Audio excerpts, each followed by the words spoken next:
ሰሎናቲዮ ስኬትን በትጋት አላህ ጥበበኛ ጌታ ነው። ከእውቀቱ የሚሰወር ነገር የለም። ሁሌም ትክክልና ማይሳሳትም ጌታ ነው። ምድር ላይ ለሚፈጸመው ነገር ሁሉ በጥልቀት ያውቀዋል። ምድር ላይ የሚከናወነው ነገር ሁሉ በሱ እይታና ምልከታ ውስጥ ነው። ወላሁ ዐላ ኩሊ ሸይእን ሸሂድ። ምንም ነገር አይከሰትም። የዛፍ ቅጠል አይወድቅም። ጦርነት አይፈጸምም። በደል አይፈጸምም። አላህ ያየው የተመለከተው ያወቀው የጻፈው ቢሆን እንጂ ኃያልና አሸናፊ የሚፈልገውን መፈጸም የሚችል ጥበቡ የሰፋ ረሒሙን ወዱድ ባሮችን የሚወድ አዛይ ጌታ አላሁ ጀለ ፊ ዑላ። ምድር ላይ የሚከሰቱ የትኛውም ክስተት አንዳንዴ በሰውኛ ቢርቀንም በእኛ ምልከታ ቢጠናንም አላህ ግን በደንብ ያውቀዋል። ከእውቀታችን በላይ ቢመስለንም ለምን ይሄ ነገር እየሆነ አላህ ዝም አለ የሚል ብዥታ አንዳንዴ ቢሰማንም አላህ ግን ያውቀዋል። እንዲከሰት የፈቀደው እሱ ለሚያውቀው ጥበብና ጥበብ ብቻ። ነገሩ ሲረዝም ተስፋ የመቁረጥ ስሜት ውስጣችን ሊንጠን ይችላል። ሐታ ኢዘ ስተይአሰ ሩሱሉ እኛን አይደለም ነቢያቶችን አንዳንድ ይሄ ስሜት ሊነካቸው ይችላል። መታ ነስሩላህ የአላህ ድል መቼ ነው ብለውም ጥያቄ አቅርበዋል። ኢነ ነስረላሂ ቀሪብ የጌታህ ድል ቅርብ ነው በላቸው ብሎ መለሰ አላህ። ምድር ላይ የምናየው የትኛውም ክስተት ከአላህ የእውቀት ውጭ አይደለም። አላህ ለሚያውቀው ጥበቡ የተፈጸመ ነው። ሊቀይራቸውም አላህ ቻይ። ቁርአን የኛ የታሪክ መነጽራችን። ነቢዩና መሐመድ ዓለይሂ ሰላቱ ወሰላም ስለ ቁርአን ሲናገሩ እሱ የቀደምት ሰዎች ታሪክ አለላችሁ፣ መሃላችሁ ያለ ዳኝነትን እሱ ውስጥ ነው ያለ፣ የነገ የሚከሰተውም እሱ ውስጥ አለላችሁ ብለዋል። እስኪ ዛሬን በትናንትና መነጽር እንየው። ከክፍለ ዘመናት በፊት በተከሰቱ ክስተቶች ዛሬ ያለውን ክስተት እስኪልይ። ምእመናን አሁን ሲጨፈጨፉ እናያለን። አገሮች ሲወድቡ እንመለከታለን። ገዛ ለኛ ምሳሌያችን ነች። ከ80,000 በላይ ቶን ቦምብ ወርዶባታል። ከ55,000 ሰው በላይ አልፈዋል። አላህ ሸሂድ አድርጎ ይቀበላቸው። በደል ለ3 ዓመት ሲፈነጭ ያየነው ነው። አላህ ያያል፣ ይሰማል። በረቀቀ ጥበቡ እያስተናገደው ለኛ ዕውቀት በገዘፈ መልኩ እየተፈጸመ ነው። እስኪ ከታሪክ እናጣቅስ፣ ምሳሌዎችን ከቁርአን እናንሳ። ነቢዩና ሙሐመድ ዓለይሂ ሰላቱ ወሰላም ሙስሊም ላይ በተዘገበው ሐዲስ የአንድን የሙእሚን ጭፍራ ጀብድ ይተርክሉና እነዚህ ምእመናን ተውሂድ ሞትን ድል የነሳበትን ክስተት ተርከውልን አልፈዋል። ነገሩ ወዲህ ነው። ከዓመታት በፊት ከነቢዩ ዓለይሂ ሰላቱ ወሰላም መላክ በፊት አንድ ክስተት ተከሰተ። አንድ ንጉሥ ነበር በዛ ዘመን ውስጥ ሙስሊም ላይ እንደተዘገበው። ያ ንጉሥ እኔ ጌታ ነኝ አምልኩኝ ይል ነበር። ለዚህ ጌትነቱም ሽፋን የሚጠቀመው አንድ ጠንቋይ ነበረው። ይህ ጠንቋይ ድግምት ይነግረዋል፣ ድግምትም ይሰራለታል። እሱም ጌታ ነኝ ለሚለው ፉከራው እነዚህን ብልጣብልጥነት ይጠቀም ነበር። ታዲያ አንዴ ይህ ጠንቋይ አረጀበት፣ ዕውቀቱ ሊሰወር ሆነ ከሱ። ወደ ንጉሡ ላከበት። እኔ አጀሌ ደርሷል፣ ዕድሜ ቀርቧል፣ እኔ ሳልሞት የኔን ዕውቀት የሚረከብ በጣም ብስል አክቲቭ የሆነ ልጅ ላክልኝ ላስተምረዋል። ንጉሡም ከከተማይቱ አስፈልጎ አንድን ወጣት ላከለት። ልጅ እግር ነው። ይህ ታዳጊ ወጣት እዚህ ጠንቋይ የሄደ ጥንቁልናን መማር ጀመረ፣ ሲሕርን መማር ጀመረ። ከሱ መማር ቀጠለ። እየሳበው መጣ ዕውቀቱ። ድንገት ከቤቱ ወጥቶ ወደ ደጋሚው ሲሄድ ሰው መዓ ራሳቸውን የአምልኮ ቤት ውስጥ የሚያስቀምጡ አንድ ራሂብ ባህታዊ ያገኘ። ከሱም ጠጋለና ዕውቀትን ሰማ። ስለ ተውሂድ ነገረ። ማንን ነው የምትገዛለው? እኔማ የምገዛው ያንተንም የኔንም የዓለማቱን ጌታ ነው። ከንጉሡ ውጭ ጌታ አለ እንዴ አለው። አዎና። ጠዋት ከሱ ተውሂድ ተምሮ ወደ ሳሂሩ ይሄድና ዕውቀትን ይቀስማል። ሲመለስም ይማራል። በዚህ መሃል ልጁ ውዝግብ ውስጥ ገባ። ግን የዚህ የባህታዊው ትምህርት ወዶታል። ስለ ተውሂድ፣ ስለ ዓለም፣ ስለ አርሕማን ነው የሚነግረው። አንዴ ከትምህርት ወጥቶ ሲመለስ መንገዱን የዘጋ እንስሳ ቁሟል። ህዝብ ማለፍ አልቻለም። ትልቅ አውሬ ቁሟል። ጠጠር አነሳና እውነትን ገለጠ። አላህ ሆይ አለ፣ የዚህ የባህታዊው መንገድ አንተ ዘንድ ከደጋሚው በላይ የተወደደ ከሆነ በዚች ጠጠር ይህን እንስሳ ግደለዋል። ጠጠሩንም ወረወረ። አላህም በእጁ ከራማን ፈጠረ። ያ እንስሳ ሞተ። ጥቅልል ብሎ ወደ ራሂቡ ተመለሰ።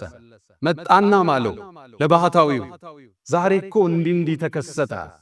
ምን ተከሰተ? አንድ እንስሳ አግኝቼ በጠጠር መታውት ሞተ። ያኔ ኒሸኽ ምን አሉት? ልጄ ሆይ ዛሬ አንተ ከኔ በላይ ደረጃ ከፍ ብሏል። የከራማ ባለቤቱ ነህ። እንዲህ አይነት ደረጃ ተሰጥቶ ሳትፈተን አትቀርም። ፈሐሲብቱም አነማ ኸለቅናኩም ዐበሰን ወአነኩም ኢለይና ላ ቱርጀዑን። ሙከራ አለ፣ ትፈተናለህ አሉት። ግን አሉት ልብ በሉ፣ ስትፈተን ወደ እኔ እንዳታመላክታቸው፣ ሲገርፉ ሲቆነጥጡ እገሌን ያስተማረኝ እንዳትላል። ይሄ ልጅ የአገሩን ሕዝብ ማዳን ጀመረ። አይነ ስውራኖቹም ዱዓ አድርጎ አይናቸው ሊከፍተዋል። የታመሙት ይመጣሉ፣ ያድናቸዋል። ከራማ በእጁ አላህ ፈጸመ።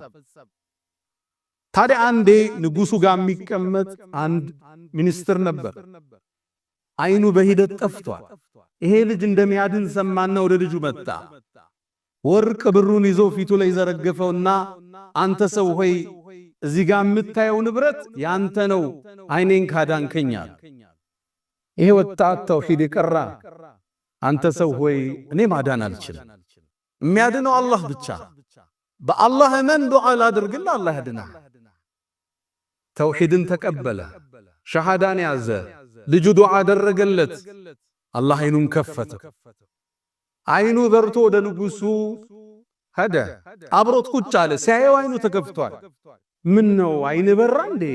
እንዴት አለ። አይኔንማ ጌታ ያበራው አለ። ማለት እኔ ነው እንዴ አለ። አያችሁት የደረሰበት ጉሩር። እኔም ማለት ነው አለ። ላ በል ረቢ ወረቡክ ወረቡና አላህ አለ። ያንተም የኔም የሁላችንም ጌታ አላህ አለ። ተበሳጨ ንጉሱ። እሱ ነው እንደ ጌታ የሚመለከው፣ ህዝብ የሚሰግድለት፣ ህዝብ የሚያስገብር የታፈረ የተፈራ ንጉስ ነው። ተበሳጨ፣ ገረፈው፣ ቀጣው። ማን እንዳዳነ ንገረኝ አለው። ዱላ ሲበዛበት ወደ ልጁ አመላከተ። ልጁ ተይዞ መጣ። ንጉሱ ሲያየው ደነገጠ። አንተ ልጅ ሆይ ሲሕር እንድትማር ድግምት ብንልክ ህዝብ ማዳን ጀምረሃል እንዴ? የት ላይ ደረስክ አለው። እኔ አላድንም አለው። የሚያድነው የኔም ያንተም ጌታ አላህ ነው አለ። ልጁን አሰቃይ። ዱላ ሲበዛበት ማን እንዳስተማረው ተናገረ። ያ ሼኽ ከቤታቸው ተይዘው መጡ። እሱ ስለሆነ የጥፋት ምንጭ ብሎ ያመነው ተመለስ ከመንገድ አለ። ሶስቱ ካልተመለሱ ህዝብ የንጉሱን ጌትነት ሊክድ ሆነ። ያነ ሼኽም ለመቀበል ፍቃደኛ አይደለም። ከሁለት በመጋዝ ሰነጠቃቸው። ያንን የሱን ሚኒስትር ተመለሳለሁ እምቢ አለ። ከሁለት ሰነጠቀ።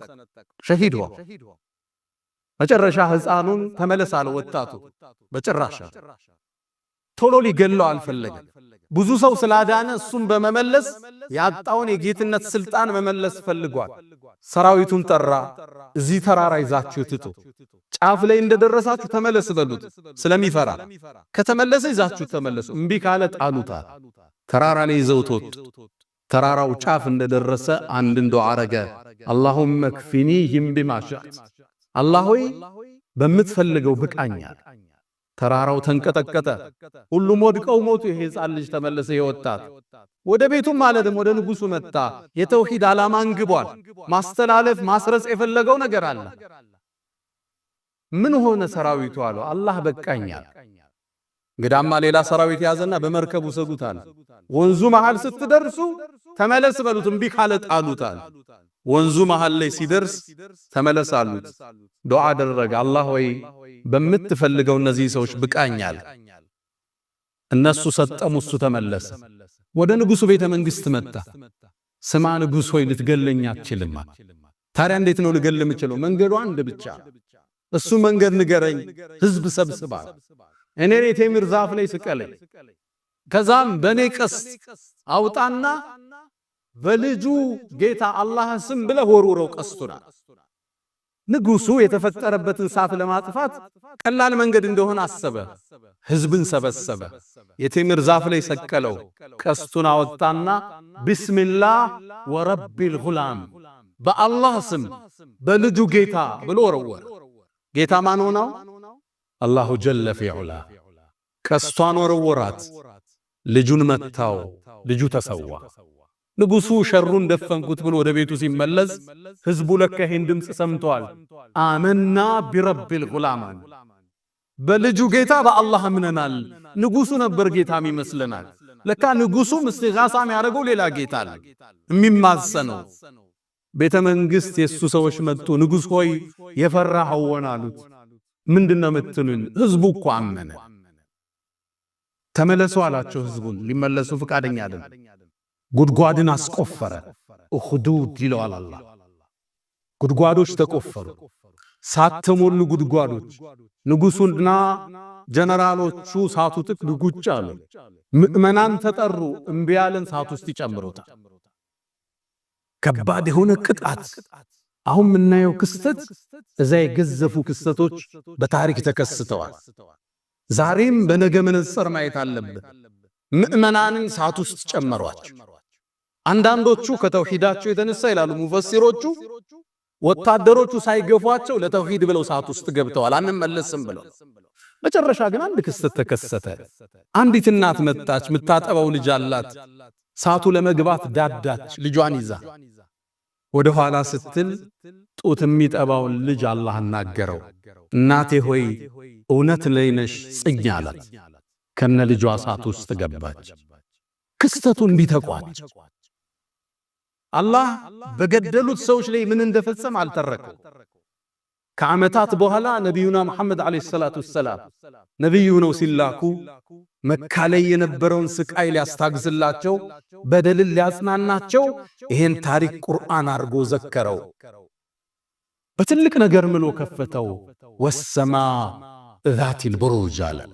በሰማይ ምላለው የተለያዩ መወጣጫ ፕላኔት መሰላሎች ባዘችው ሰማይ።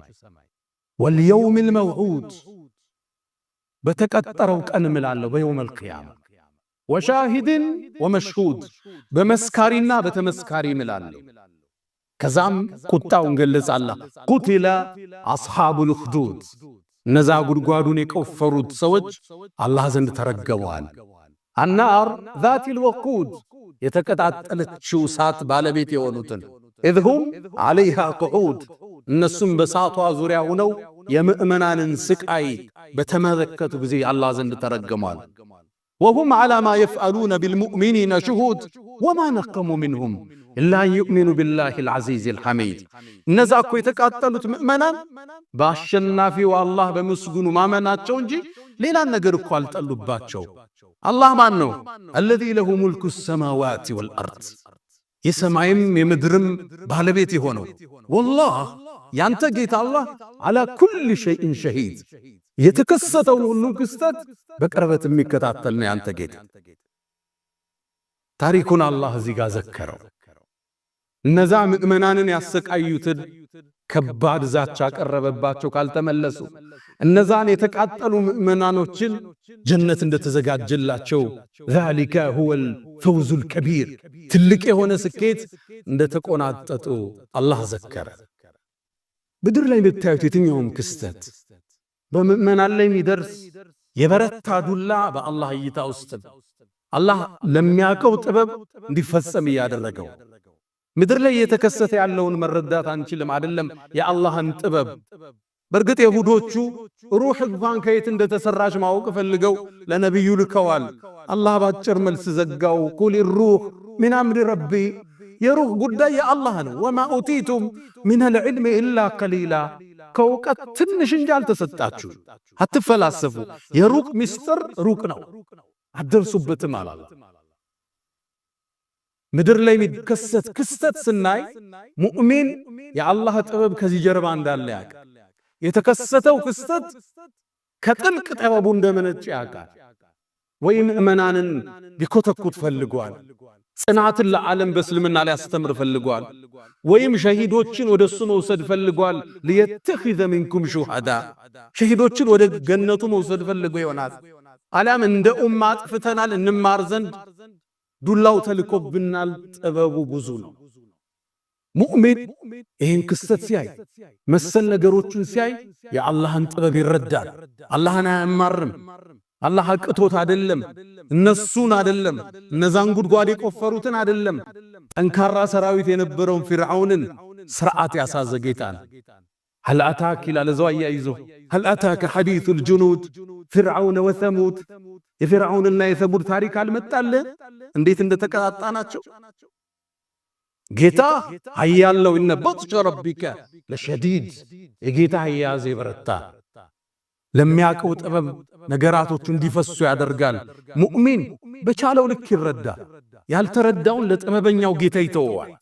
እሱ በፈጠረው ምድር ላይ ተራ ነገር አይፈጸም። ለዛ ነው ቀደምቶቹ ደጋግ ሷሊሖቹ በራሳቸው በኡማው ላይ ችግር ሲመጣ አንድን ቃል ይላል፣ ማሊኩን ንጉሱ ይላሉ። የንጉሶች ንጉስ የተሰረፉ ፊ አምላኬ በፈጠረው ፍጥረት ላይ የራሱን እርምጃ፣ የራሱን ስርዓት፣ የራሱን ጥበብ፣ የራሱን ዕውቀት ይዘረጋል። ላ የፍዐሉ ሸይአን ዐበፈን ምድር ላይ ተራ የሚፈጸም ነገር የለም። ሁሏን ያቃታል። ወልአርዱ አርዱ ምድር የሱ ነን፣ ወነሕኑ ዐቢዱ እኛ ባሮቹ ነን። ፈልየፍዐል ቢና ማ የሻእ በእኛ ላይ የፈለገውን ይፈጽም። ወኢና ኢንሻአላሁ ሳቢሩን እኛም ታጋሽ ነን ይላል። ክስተት ስታይ ከእውቀትህ ሊገዝፍ ይችላል። አንዳንዴ ለምን ሆነ ልትል ትችላል። እንዴት ይሄ ሊለወጥ ይችላል ብለው ውስጥ ሊጠረጥር ይችላል። ግን ወደ አላህ መልሰው፣ ጥበቡ ያለ እሱ ጋር መቀየር ሲፈልግ የገዛን ክስተት በ12ቱ ቀን እስራኤል ኢራን ጦርነት ገልበጥ አርጎ አሳይቷል። ይችላል አላህ ለሚፈልገው ጥበብ ግን ሊያቆየው ይችላል። በገባህ ልክ ብቻ ተረዳው። ያልገባ አላህ ተው። እንኳን የአላህ ጥበብ ምድር ላይ አሁን ያለው የፖለቲካ ቁማር እንኳን አይገባ። ገብቷቸዋል። የሰሞኑ የ12 ቀን ጉዞ እስራኤል ኢራንን አጠቃች። ኢራን በእስራኤል መለሰች። አሜሪካ ኢራን ላይ አዘነበች። ኢራን ኳታር ላይ የሚገኘውን የአሜሪካን ጦር ቤዝ መታች። ይልዝ ነው እንደተመታም ትራምፕ ቀድማችሁ ስለነገራችሁም ብሎ ኢራንን አመሰገነ። ኢራንም ወደ ኳታር ስለተኮሰች ኳታርን ይቅርታ ጠየቀች። እስራኤልም ኳታር ለሰላሙ መደራደር እጅ ስለነበራት አመሰገነች። ኳታር ደግሞ ኢራንንም አመሰገነች። ገብቷችኋል? ውስብስብ ነው አይደል? የፖለቲካን ቁማር እንኳን መረዳት አለ። እንኳን የአርራህማንን ጥልቅ ጥበብ የሰረገ ዕውቀት የፍጥረት ዓለሙ ንጉስ ካልነበርንበት ያስገኘን ሁወ ሙብዲኡል ሙዒድ ነው የሚለው እዚሁ ሱራ ላይ የነገራቶች ፈጣሪ እሱ ካልነበረበት ሙብዲኡል ሙዒድ የሚመልሰውም እሱ የፈጠረን እሱ ነው። ሙተን ይመልሰናል። ቀን ይጓዛል፣ ነገ አዲስ ቀን ያመጣል፣ ይመልሰዋል። ቅጠሎች ይደርቃሉ፣ ክረምት ላይ እንደገና ይቀሰቅሳቸዋል። ዕውቀቱ የረቀቀ ጥበቡ የገዘፈ በሁሉም ነገር ቻይ አላሁ ጀለ ፊዑላ። ሙእሚን ክስተት ሲያይ ያምናል። እንቅልፍ እያጣን ያማል። ያ ረብ ለምን የሆነ እኮ እንላለን። ግን ደግሞ በረቀቀ ዕውቀቱ ስር በጥልቅ እይታው ስር እንዳለ ደግሞ እናመን። ወይ አጉድለን እየቆነጠጠን ነው፣ አሊያም ሊያበረታን ሊያጠነክረን ነው፣ ሊያንጸን ሊቀሰቅሰን አስቧል። እሱ የሩቅ ምስጢር አዋቂ በድቅድቅ ጨለማ ውስጥ ጥቁሯን ጩጫን ስትራመድ የሚያይ ወላሁ የራ ደቢበ ነምላ ፊ ለይለት ዘልማ ድቅድቅ ባለ ጨለማ ውስጥ በወንዝ ጥቁር ድንጋይ የምትራመድን ጩጫን የሚያይ አርራህማን። ክስተት ስናይ ከእውቀታችን በላይ የፖለቲካው መወሳሰብ የነገራቶቹ አካሄድ አይገባንም። ይበገባን ልክ እንተነትናለን። ያልገባንን ለአርራህማን እንሰጣለን፣ ዱዓ እናረጋለን። ጌታዬ በጥልቅ ዕውቀት እየታየ መሆኑን እናምናለን። ሰሃቦችም የወሰዱት ይሄን ነው። ቢላል ሲገረፍ፣ ከባብ ጎዳና ላይ ሲረገጥ ይሄን ታሪክ መዘዘላቸው። አይዟችሁ ከናንተ በፊት የነበሩ ትውልዶች ጉድጓድ ተቆፍሮ እሳት ውስጥ ተጨምረው እኔ ያየሁት ነበር ክስተቱ። እናንተን የሚመለከታችሁ ማድረግ እንጂ ውጤት የኔ ነው። የነዛን ሰዎችን ታሪክ አላህ እንዴት ተቋጨ አልተናገረም። ምን አደረጋቸው? ባለስልጣኖችን አጠፋቸው አልተናገረም። ዓላማው እነሱን ማጥፋት አይደለም። ተውሂድ ያኔ ሰርጿል። ተውሂድ ከሞት በላይ አሸንፎ ከፍ ብሏል። ይሄን ነው ለሰሃቦች አስተማራቸው። ጽኑ፣ መንገዱ ላይ ተገኙ፣ የረቀቀውን ጥበብ ለኔ ተውታላችሁ። አንድ ክስተት ስናይ በአላህ ጥልቅ ዕውቀት ውስጥ እንዳለን ነው። አላህ ሚሳነው እንደሌለን ነመን ያኔ ቀልባችን ይረጋጋል፣ ለጥበቡ እጅ እንሰጣለን። አላ ወፈዓሉል ኸይራት ወስተግፊሩ ረበኩም ፈጡባ ልልሙስተግፊሪን።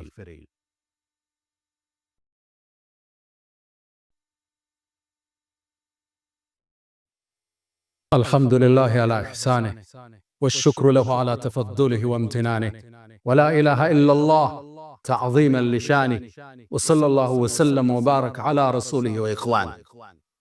ውድ ምእመናን፣ ዓለም ላይ የሚከሰቱት ክስተቶች ሁሉ በአላህ ዕውቀትና ችሎታ ስር ናቸው። የሚሳነው የለም። አላህ በእውቅ ጥበቡ ስር ነው ያለ። መቀየር ሲፈልገው እጽበት ለአላህ ይበቀዋል። ኩን ፈየኩን፣ ኩን ይለዋል፣ ይሆናል። እስኪ በቁርአን መነጽር ገዛን እንመልከት። ልክ ከዓመታት ከሺህ ዓመታት በፊት ተመሳሳይ ክስተት ፈለስጢን ላይ ተከስቷል። ቡኽቱን ነሶር የሚባል አንድ ንጉሥ ገብቶ ከተማዋን አውድሟት ነበር ከሺህ ዓመታት በፊት። ታዲያ ከተማዋ ወድማ ከነቢዩላህ ሱለይማን በኋላ የተላከ አንድ ነቢይ ነበር ዑዘይር የሚባል። ይሄ ወጣት ወደ እርሻው ምግቡን ይዞ መጠጡን ይዞ ሲያልፍ አያት። ከተማው ወድማለች፣ ጣራዎቿ ፈርሰዋል፣ ቤቶቹ ፈርሰዋል፣ ምድረ በዳ ሆኗል። ከዛም ተገረመና የአላህን ችሎታ እንዲህ ብሎ ጠየቀ። አንድና ዩሕዪ ሃዚሂ ላሁ በዕደ መውቲሃ፣ እቺ ከተማ እንዲህ ከወደመች በኋላ አላህ እንዴት ነው ሕያው የሚያረጋት? ጥያቄ አቀረበ። አላህ 100 ዓመት ለህልፈተ ሞት አበቃ። ከዛም ቀሰቅስ። ምን ያህል ቆየሃል? ቀና ሲል ፀሐይዋ ወደ አሱር ደርሳለች። ዙር ላይ ነው የተኛው። የውም አው በዕደ የውም፣ አንድ ቀን ወይም ግማሽ አለ። በለብት 100 ዓም፣ 100 ዓመት ተኝተሃል አለው አላህ። እስኪ ምግብህን ተመልክታል። ለም የተሰና አልተበላሸም። ሊበላ ብሎ ገደም ብሎ ቂጣውን በወይን ውሃ አርሶት ነበር። ምግቡ ሳይው አልተበላሸም፣ መጠጡም አልተበላሸም። ታዲያ 100 ዓመት ቆየዋል። አዎ። እስኪ ወደ አህያ ተመልከታል። አህያውን ሲያየው ቆዳው ረግፎ ስጋው ፈርሶ አጥንት አለ። ወደ አህያ ተመልከት። ፈንዙር ከይፈ ኑንሺዙሃ፣ አጥንቱን አንዱን በአንዱ ረትበን እንዴት እንደምናቆመው እያለ ثم ነክሱሃ ለሕመን፣ ከዛም ስጋ እንዴት እንደምናለብሰው ተመልከት። ዑዘይርም ይህን ሲመለከት አህያው ቆሞ አየው፣ አህያው ጮኸ፣ ከተማዋም ተቀይራ ነበር። አላህ ሚሳነው የለም ሚለውን ታሪክ እዚህ ቁርአን ላይ እንድናገኝ ይፈልጋል። ታሪኩ እንዲህ ነው። አው ከለዚ መረ ዐላ ቅርየቲን፣ ወይም ደግሞ ያግለሰባል በከተማዋ እንዳለፈ ወህየ ኻዊየቱን ዐላ ዑሩሽሃ፣ አራዎቿ የፈረሱባት፣ ሕንፃዎቿ የተናዱ፣ መንገዶቿ ሁሉ የፈራረሱ። ከዛም በአግርሞት ተጠየቀ። አና ፈቃለ አና ዩሕዪ ሃዚሂ ላህ በዕደ መውቲሃ። አሁን ይችን አገር ስናይ ገዛን አላህ እንዴት ነው ሕይወት እንዳዲስ ቢዘራባት፣ ፍትህ ሰፍኖ ሙእሚኑ ቀና ብሎ ወደ ድሮ ግርማዋ ትመለስን ይሆን? የበዳዮች እጅ ነገ ይሰበር ይሆን? የሙእሚን ጥያቄ አለው። ከዚህ ታሪክ ተመለሱ። አላህ ሚሳነው የለው። ፈለማ ተበየነ ለህ ዑዘይርም ክስተቱን አይቶ ነገሩ ሲገለጥለት ቃል አዕለሙ አነላህ ዐላ ኩል ሸይን ቀዲር አላህ በምንም ነገር ሚሳነው የለም እንደማይሳነው አውቃለዋል። አላህ ሚሳነው የለው እንዳትጠራጠር። የሚከሰተው ሁሉ በጥልቅ ጥበቡ የሚያልፍ የሚፈጸመው ሁሉ አላህ በሚያውቀው ሩቅ ሚስጥሩ የሚተገበር ሁሉም ነገር ሊቀይር አላህ ቻይ። ለዛ ነው ሱረቱል ቡሩጅ ላይ አላህ ማን ነው? አለዚ ለሁ ሙልኩ ሰማዋት ወልአርድ የሰማይን የምድርም ስልጣን በእጁ ይሆን ንግስና የሱ ይሆን። ወላሁ ዐላ ኩል ሸይእን ሸሂድ አላህም በሁሉ ነገር ታዳሚና ምስክር ነው። ከእውቀቱ የሚያመልጥ የለም። የአላህ ካሜራ ጥልቅ ነው። እውቀቱ የሰፋ ነው።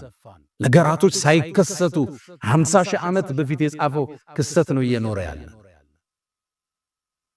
ከዚህ ታሪክ የምንማረው አንደኛ የአላህን ጥልቅ ጥበብ፣ አሸናፊነት፣ ሁሉን ቻይ መሆኑን እዚሁ ታሪክ እንማራለን።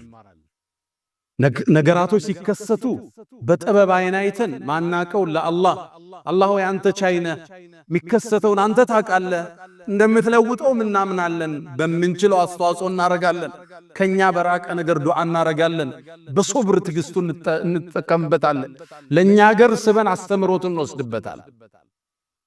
ሌላ የሚገርማችሁ እዚሁ ታሪክ ውስጥ አላህ አንድ ቃል ይናገራል። እነ الذين ፈተኑ المؤمنين والمؤمنات እነዛ ምእመናንን የፈተኑ ያሰቃዩ አለ። ሳት ውስጥ ነው የጨመሩት። ልብ በል ثم لم يتوبوا ከዛም ያልተመለሱ አለ። ይመለሱ ይምራቸዋል ማለት ነው። ሐሰን አልበስሪ እንዲህ ይላሉ፣ ተመልከት የአዛኙን ጌታ እዝነት ወልዮቹን ደጋግባሮቹን ሳት ላይ የጨመሩትን እንኳን ለምህረት ይጠራቸው። እዝነቱ እንዴት ጥግ ድረስ የተዘረጋ ችሮታው እንዴት ሰፊ ነው። ለዛ ነው ሱረቱል ቡሩጅ ላይ ወሁወል ገፉር አልወዱድ መሐሪ እሱ ነው። ወዱድ ባሮችን የሚያፈቅር ነው አለ። ባሮችን በመቅጣት አያምን። ሙእሚኖችን እንኳን የቀጡም ቢሆኑ ከተመለሱ ይመልሳቸው። እነ ኻሊድ ኢብኑል ወሊድ ኡሑድ ጦርነት ላይ ብዙ ምእመናንን ለመገደል እኮ መንስኤ ነበር።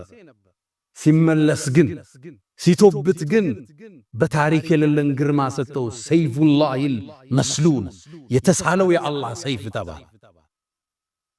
በሕይወታችን ጥፋት ሊኖረን ይችላል። ልናጎር ልንቀንስ እንችላለን። ለአላህ ወንጀል አይገዝፍበትም። መሐርታው ሰፊ ነው። የኛ ትንሽ ወንጀል ከሰፊው ውቅያኖስ ምህረቱ ጋር አይወዳደርም። ወደ አላህ እንመለስ ዘንድ ጥጉን አሳየ። አንተ የሰራኸው ወንጀል ትንሽ ነው። ምእመናንን ጉድጓድ ቆፍረው ያቃጠሉትን ልመራቸው ዝግጁ ነኝ አላለ። እነ الذين ፈተኑ المؤمنين والمؤمنات ثم لم يتوبوا ከዛም ያልተመለሱትን ነው የሚቀጣል። ከተመለስክ ጌታህ ሊመረዝ ዝግጁ ነው። አላህ አዛኝ፣ ባሮቹን አፍቃሪ፣ እንዲመለሱ የሚጥር እድል የሚሰጣቸው ጌታ አላህ።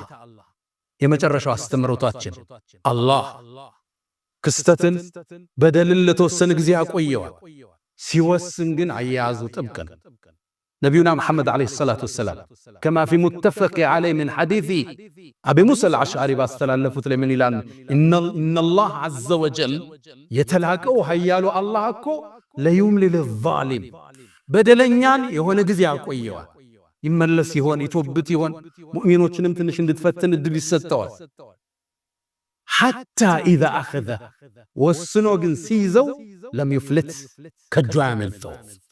እነ በጥሸ ረቢከ ለሸዲድ አያያዙ ጥብቅ። ከዛም ነቢዩ አስከተለው ይህን አንቀጽ ቀሩ። ወከዛሊክ ልክ እንደዚሁ አኽዙ ረቢከ ጌታ አያያዝ ኢዛ አኸዘ አልቁራ ወሂየ ዛሊማ ከተማይቱም በዳይ ሆና የያዛት ጊዜ ኢነ አኽዘሁ አሊሙን ሸዲድ አሳማሚና ጥብቅ ነው። ሲይዝ መያዝ እንደሚችል ትንሽ አሳይቶናል። ለበደለኛ ነገራቶቹን ሊቀይረው እንደሚችል በቅጽበት ምልክቱ ሰጥቶናል።